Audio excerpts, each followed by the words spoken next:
let's head back outside with Matt as, boy, again, the fog, the story, there it is. Yeah, there it is for sure. This is a live look, Dave, from West 45th and Detroit. Well, you could tell me it's any road, and I'd believe it at this hour with that dense fog around.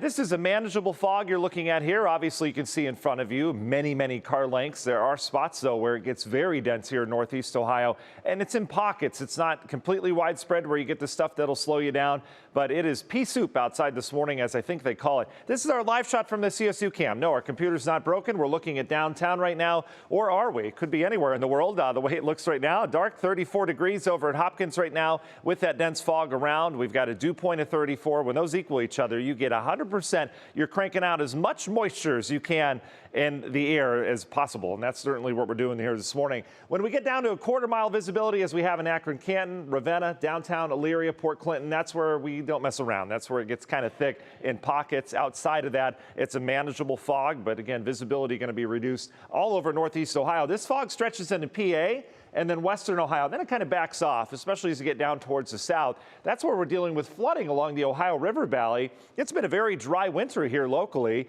We're running anywhere from 3 to 4 inches below average in terms of precip, not necessarily snowfall, but in terms of moisture in general.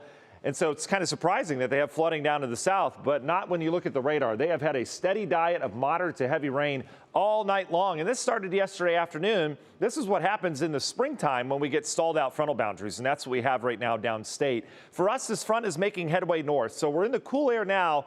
But it's not going to be quite as cool today because this front is going to start to head north with that warm spring-like air mass down to the south. And what's driving it are a series of low pressures along the front. Each one will subsequently bring that air further to the north. And by the time we get to Thursday and to Friday and Saturday, we will be well entrenched on the warm side of this whole system. In terms of the radar, just a couple leftover showers down in Holmes County. That dense fog is going to be the main issue here today. Dense fog advisories go through 11. Should see some improvement 9, 10, 11 once the sun comes up, but it'll be slow to clear.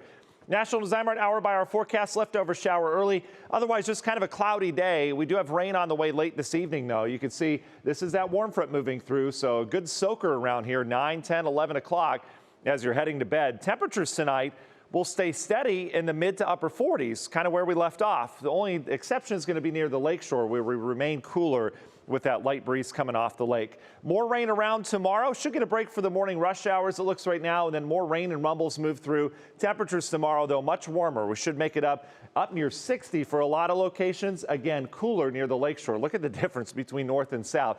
Friday is our mild day. We should stay mainly dry. Look at the sunshine breaking out by afternoon, perhaps. I think we make a good run into the upper 60s on Friday, if not 70 down to the south. Just delightful air as we continue to bring the warmer air in here. How much rainfall? Half an inch to an inch and a half. If you get a thunderstorm, that's the most sufficient kind of rain that you can get. Warmer on Friday, staying warm on Saturday, and then behind this front, there's not a lot of cold air, and so we have a really nice looking pattern Saturday night into Sunday, Monday as well. We'll be a little bit cooler. I'll show you why. Here comes the front on Saturday. Timing on that still looks to be afternoon. So if you have afternoon plans, we'll probably have some storms around on Saturday. But then we clear out for a couple days, and it's still going to be mild as we await a huge system next week. This is that doozy that moves through Wednesday, brings some snow on the backside of it. We are going to turn much colder on the backside of this entire thing. Union Home Mortgage 10-day forecast, putting it all together for you. You can see the rain and rumbles around tomorrow.